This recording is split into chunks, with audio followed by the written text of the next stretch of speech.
কাঠের প্রোডাক্টের পাশাপাশি দেশীয় কিছু কাপড় আইটেম আছে। অনলাইন বিজনেসের সুবিধা অসুবিধা, মেয়েরা ঘরে বসে কাজ করতে পারে, এটাই মেইন সুবিধা। আপনার প্রোডাক্টগুলো কেন নেওয়া উচিত? কাঠের যে লেয়ারটা, আমারটা হচ্ছে 6 ইঞ্চি লেয়ার।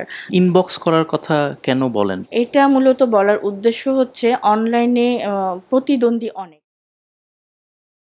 নবনীত লাইট 28 নিবেদিত লাখপতির গল্পে আজ আমরা কথা বলবো জেসমিন জেসির সাথে। তার অনলাইন ভিত্তিক পেজের নাম চারুলতা। তিনি প্রথমে শুরু করেছিলেন একজন ক্রাফটার হিসেবে, সেখান থেকে ধীরে ধীরে ধীরে ধীরে তিনি গ্রো করেছেন এবং তার এই কাজে তার স্বামীর অনেকটাই সহযোগিতা ছিল। তো জেসমিন কিভাবে এতদূর এগোলেন, কি করছেন, তার ভবিষ্যৎ পরিকল্পনা কি, চলুন একটু জেনে আসি আজকে। কেমন আছেন আপু? আলহামদুলিল্লাহ ভাইয়া, ভালো আছি। আমরা শুরুতে যেটা বলছিলাম, আপনি শুরুতে হচ্ছে একজন ক্রাফটার ছিলেন এবং সেখান থেকে আপনি আস্তে আস্তে গ্রো করেছেন এবং আপনার স্বামীরও খুব সহযোগিতা ছিল। আপনার শুরুর দিকের গল্পটা যদি আমাদেরকে বলতেন এবং বর্তমান অবস্থা কি অবস্থায় আছেন এটা যদি একটু বলেন। জি, ধন্যবাদ ভাইয়া। শুরুটা ছিল 2016 সালে। তখন আমি যখন প্রথম ঢাকায় আসি বিয়ের পর, একাকী ছিলাম আমরা দুজনই। তো একা থাকতে থাকতে এই ফেসবুক, ল্যাপটপ, ফোন এগুলোই ছিল আমার একমাত্র সঙ্গী। তো একটা সময় মনে হলো যে এই ফেসবুক আর কত। তখন আমি হচ্ছে ইউটিউব দেখে দেখে বিভিন্ন মানে ক্রাফটিং শিখেছিলাম। নিজে নিজে শিখে এগুলো হচ্ছে বাসায় তখন করতাম। এগুলো করতে করতে একসময় হচ্ছে আমার হাজব্যান্ড, সবাই মোটামুটি পছন্দ করলো। তখন প্রথম আমার হাজব্যান্ড একটা ফেসবুকে পেজ খুলে দিয়েছিলেন, জাস্ট এগুলো শেয়ারের জন্য। মূলত ওইটা বিজনেস পারপাসে ছিল না। তখন থেকেই আমার মূলত যাত্রাটা শুরু। এরপর আমার মেইন বিজনেস শুরু হয়, সেটা হচ্ছে হ্যান্ডিক্রাফটস। এগুলো বিভিন্ন কাঠের আর প্লাইউডের তৈরি বিভিন্ন হ্যান্ডিক্রাফটস, এটা দিয়েই শুরু। আর আমার উদ্যোগে কাঠের প্রোডাক্টের পাশাপাশি দেশীয় কিছু কাপড় আইটেম আছে। যদিও শুরুতে আপনি একজন ক্রাফটার ছিলেন, এখন আপনি হ্যান্ডিক্রাফট নিয়ে কাজ করছেন। আপনি যদি দর্শকদের উদ্দেশ্যে একটু ক্রাফটিংয়ের ব্যাপারে যদি বলতেন, ক্রাফটিংটা কী আসলে? ক্রাফটিংটা মূলত হচ্ছে মানে কোনো মেশিনের ছোঁয়া থাকবে না, শুধুমাত্র হাতের ছোঁয়ায় যে প্রোডাক্টগুলো তৈরি হয়। এখন এই ক্রাফটিং হচ্ছে বিভিন্ন ধরনের আইটেম আছে। হতে পারে ওইটা আপনার অর্নামেন্টস, হ্যান্ডমেড অর্নামেন্টসগুলো, আবার বিভিন্ন কালার পেপার দিয়ে তৈরি যে প্রোডাক্টগুলো হয়, মানে এখানে হিউজ আইটেম আছে। ক্লে দিয়ে হতে পারে। এগুলোই মূলত এক কথায় হাতে তৈরি যে প্রোডাক্টগুলো তৈরি করা হয় সেগুলোই হ্যান্ডিক্রাফট, মানে ক্রাফট আইটেম আর কি। আপনার হ্যান্ডিক্রাফটগুলো দেশের বাইরেও খুব চাহিদা আছে, আপনি একটু আগে যেটা বলছিলেন। আপনি এখন পর্যন্ত মানে কোন কোন দেশে পাঠিয়েছেন, কোন কোন দেশে এক্সপোর্ট করেছেন? আমার জার্মানিতে গিয়েছে, জাপানে গিয়েছে, কানাডাতে গিয়েছে, ইতালিতে গিয়েছে, আর এই মুহূর্তে বাকিগুলো মনে পড়ছে না। আর মেইনলি আমি এগুলো হচ্ছে সরাসরি পাঠাইনি। এগুলো দেখা গেল ওখান থেকে আমার কাস্টমাররা প্রোডাক্টটা চুজ করেছে, আমাকে অর্ডার করেছে। সেক্ষেত্রে আমি ঢাকায় বা দেশের ভিতরে আর কি তাদের আত্মীয়রা রিসিভ করেছে। সেক্ষেত্রে তারাই হয়তো পৌঁছে দিয়েছে বা নিয়ে গিয়েছে, এভাবেই। কিন্তু সরাসরি আমার পাঠানো হয়নি, বিজনেস পারপাসে আর কি। আচ্ছা, আপনি আপনার মাসিক সেল এখন কেমন হচ্ছে অ্যাপ্রক্সিমেট, যদি একটু বলেন একটা ফিগারটা। আর 30,000। আপনি তো 2016 থেকে আপনার বিজনেস করছেন, 2016 থেকে এখন হচ্ছে 2022 সাল।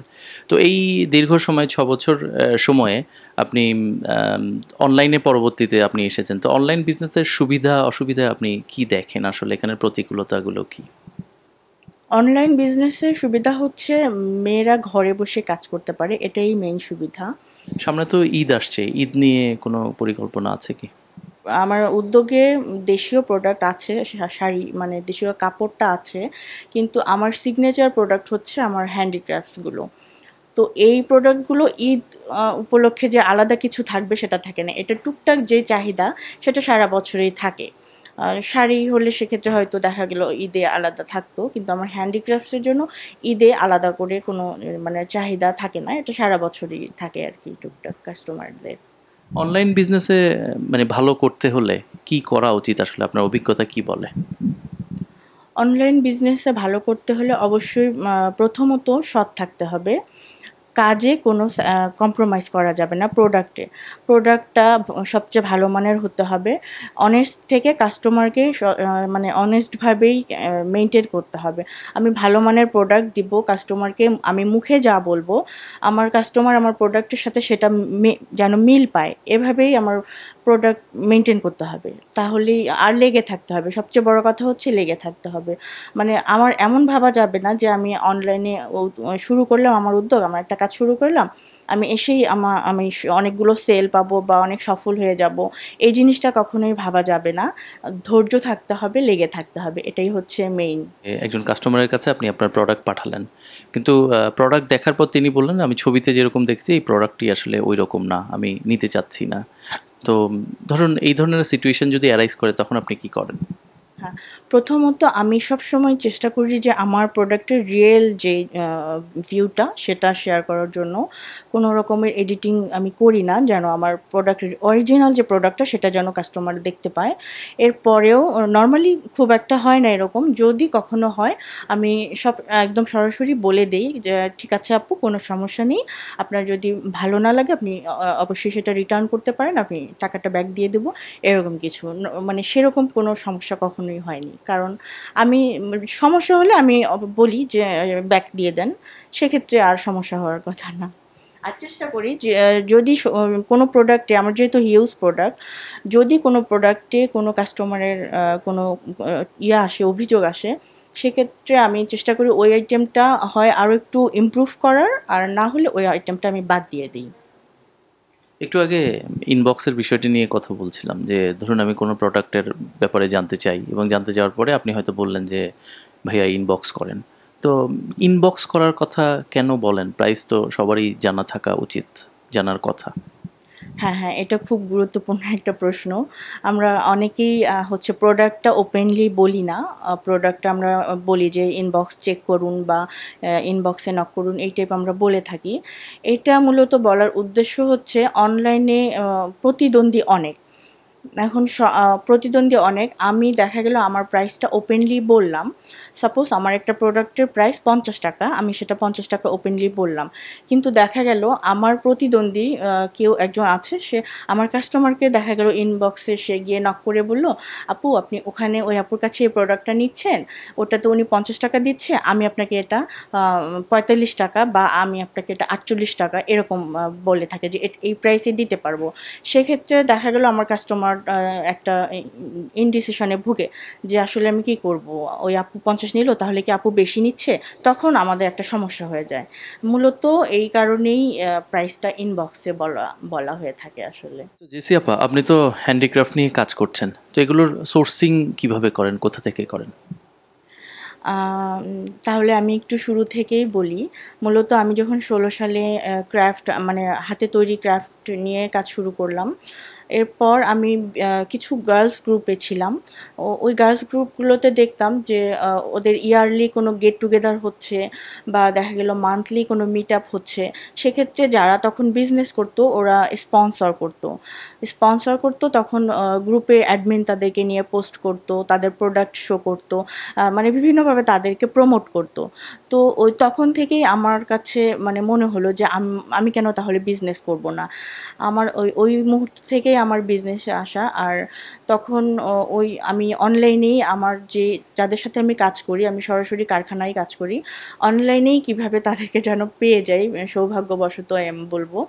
তাদেরকে পেয়ে যাই আর তাদের সাথেই কাজ করি। আমার এই প্রোডাক্টগুলো যেহেতু হ্যান্ডিক্রাফটস, এগুলোর মেটেরিয়াল হচ্ছে আপনার বার্মাটিক প্লাইউড, তারপর আপনার গর্জন প্লাইউড, আপনার মেলামাইন থাকে, কিছু প্রোডাক্ট আছে, কিছু ঘড়ি আছে, এগুলো তো মেলামাইন ইউজ করা হয়। এই প্রোডাক্টগুলো আমি সরাসরি কারখানা থেকেই কাজ করি। তো আপনারা যারা হ্যান্ডিক্রাফট প্রোডাক্ট নিয়ে কাজ করছেন তাদের জন্য বিভিন্ন মেলা এক্সিবিশনে পার্টিসিপেট করাটা কি, এটা কি খুব ইম্পর্টেন্ট, নাকি এটা খুব একটা গুরুত্ব বহন করে না আসলে?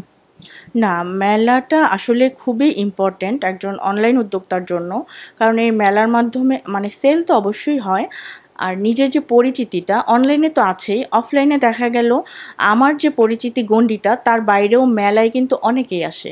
সেক্ষেত্রে দেখা গেল আমার পরিচিতির বাইরেও অনেকেই আমার প্রোডাক্টটা নিক বা না নিক আমার প্রোডাক্ট সম্পর্কে জানছে, আমার সম্পর্কে জানছে। এটা অনেক একটা উদ্যোক্তার জন্য খুব ভালো একটা দিক।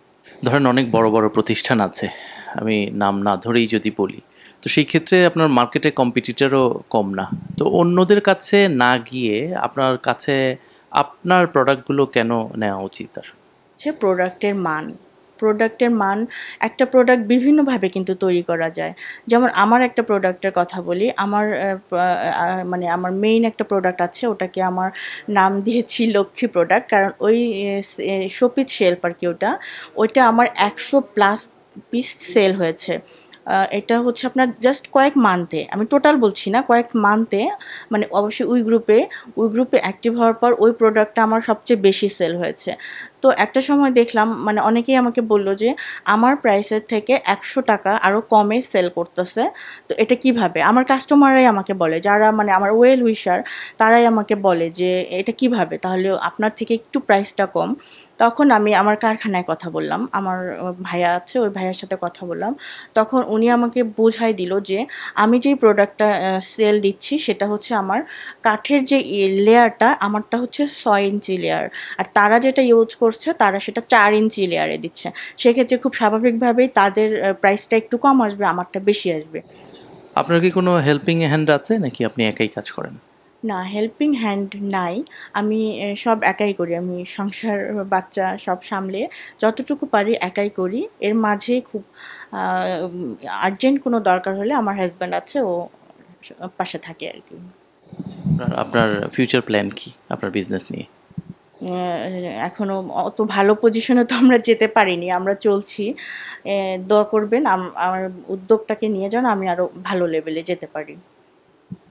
জেসমিন জেসি, আপনাকে অনেক ধন্যবাদ আমাদের এখানটায় আজকে সময় দেওয়ার জন্য, এবং আপনি বললেন যে আপনি ভালো করেননি, কিন্তু আপনি ইতিমধ্যেই লাখপতি হয়েছেন এবং আপনি আরও ভালো করেন, আপনি কোটিপতি হন সেই প্রার্থনা করছি। অনেক ধন্যবাদ। ধন্যবাদ আপনাকে, ধন্যবাদ এনটিভিকে।